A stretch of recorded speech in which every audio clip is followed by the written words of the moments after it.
About the control phase. So far, our Six Sigma DMAIC video series have outlined the first 4 phases: define, measure, analyze, and improve. By now, you should have clearly identified the process that needs improving, collected the data, analyzed it to come up with the root causes for the problem, and identified a viable solution through pilot testing. The control phase is where you finally implement the solution. But it's not without its challenges. Often described as the tedious and exciting stage, control is about making sure the system are in place, so the changes will be adopted by staff and the organization as a whole.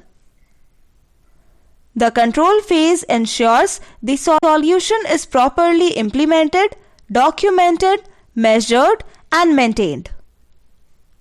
It's the stage where you embed the new practices within the organization. The control phase involves the following: implementing the actual changes, whether they be physical, behavioral, or both; rewriting producers or work instructions; retraining staff on new producers; putting system in place to measure and monitor the new process, such as control charts, and writing an action plan. The key steps in the control phase. Step number 1. Measurement planning. Before you implement any changes, make sure you have a right measurement system in place. Some questions to ask when implementing a measurement system include: how will you measure the performance of the new process? How will you know that the quality defect rate is improving? How reliable is this data? Will you need to build in data collection methods in the process? Will you need to train staff on this, or will it be automated? Step 2. Use the tools for controlling and measuring success.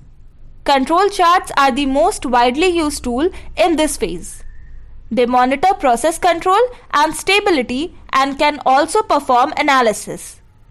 Control charts help identify causes for variation in the new process and help identify responsive action that need to be carried out before there are too many defects. Step 3. Write the action plan. Write an action plan on how to deal with deviations. For example, what will you do if staff encounter problems in implementation? If the solution relies on behavioral change, how will you facilitate that?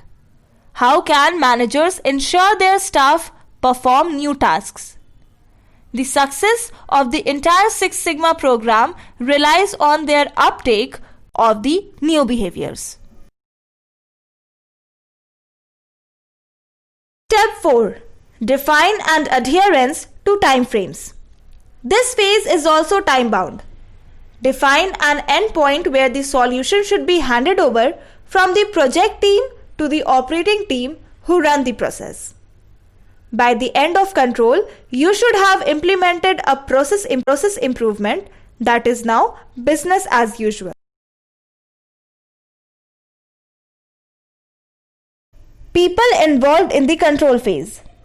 The final stage of DMAIC requires input from the Six Sigma project team and the staff who will be involved in performing the new process. The production or the service team leaders and managers will also need to be involved. They may require training on certain data methods, so they can monitor the process going forward. Remember, people find the control phase tedious, but if you don't get it right, it won't stick. Summary. The control phase is about finishing the final 20% of the project. If the changes aren't implemented correctly, and if they are not accurately measured, then the entire DMAIC process has failed.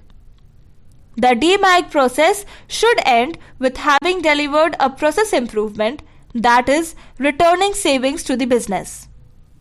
Importantly, your data measurement system should be ingrained in the day-to-day process, ensuring operational improvements can be monitored and continuously improved. Measuring your data is the best way to understand what your business needs.